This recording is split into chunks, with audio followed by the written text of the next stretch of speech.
Du coup, est-ce que vous pouvez me parler un peu de vos recherches? Je suis un spécialiste d'histoire des campagnes au Moyen Âge, spécialement dans l'histoire des régions alpines, sur les paysans qui se trouvaient dans la région du Mont Blanc, ce qu'on appelle la région du Faucigny. C'était le sujet de ma thèse, et des comptes, des documents qui servent à compter, que la Savoie, qui était une grande principauté qui s'étendait des deux côtés des Alpes, a laissé, parce qu'il y avait toute une administration, et cette administration dépensait de l'argent, recevait des impôts, et tout ça a été, la trace de tout cela a été conservée sur des rouleaux de parchemin qui sont aujourd'hui encore conservés dans des dépôts d'archives. Et donc ça laisse des traces de toutes les activités qui coûtaient de l'argent, qui en rapportaient, tout ce qui était taxé. Et comme beaucoup de choses étaient taxées, eh bien, on a beaucoup d'enseignements sur l'économie, sur l'agriculture, sur les transports, sur toutes sortes sur les statuts des personnes. Est-ce que les paysans étaient libres ou est-ce qu'ils étaient serfs, au contraire? Du coup, pourquoi vous intéressez-vous à la mise en valeur des Alpes pendant le Moyen Âge par rapport aux autres régions de la France? En Europe, quand on pense au Moyen Âge, on pense par exemple aux grandes cathédrales du Royaume de France. Même quand on pense à l'histoire des campagnes, on pense par exemple au bassin, ce qu'on appelle le bassin parisien, c'est-à-dire la région qui se trouve autour de Paris. Et on ne pense pas tellement à la montagne.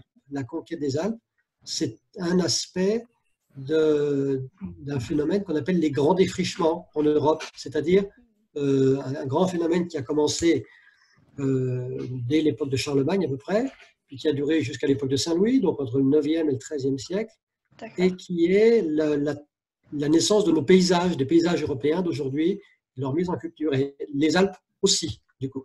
Quand il n'y a plus assez de place dans les campagnes, eh ben, les gens se sont mis à défricher les Alpes. C'était après qu'il n'y avait plus de place à la campagne que les gens sont allés aux Alpes? Voilà, voilà.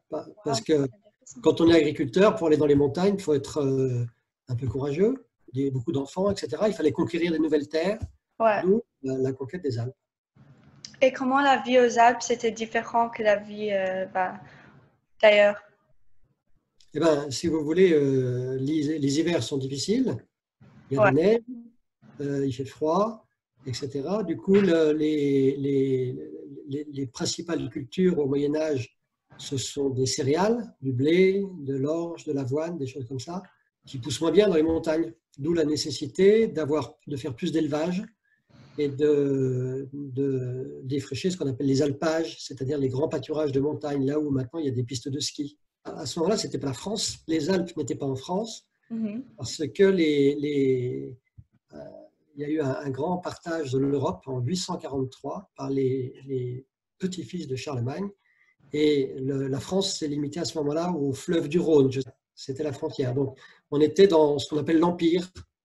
Les Alpes n'étaient pas en France. Mais il y avait des cols qui servaient à franchir les Alpes. C'était le grand chemin entre l'Italie et la France.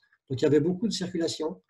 Et D'accord. les seigneurs qui avaient besoin de défricheurs, de gens pour défricher dans les Alpes, faisaient des annonces, envoyaient sûrement des messagers qui allaient sur les marchés, sur les foires, etc.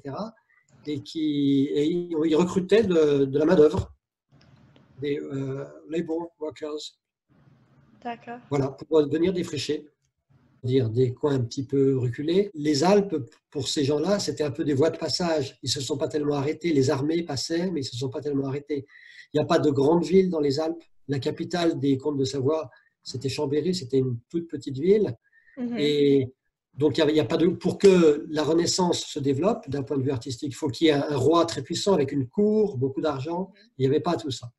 Donc, les Alpes, bien que entre la France et l'Italie, sont restés un petit peu en retard, voyez-vous, pour la Renaissance.